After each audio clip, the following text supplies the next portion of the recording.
ఇంట్లో చూసేస్తే నా డబ్బులే వేసి డబ్బులు తీసుకొచ్చాను.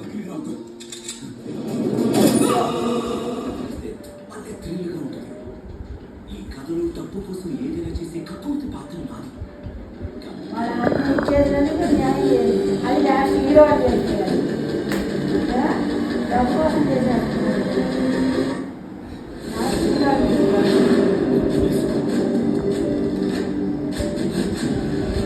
అమ్మా ఎవరమ్మా హీరో?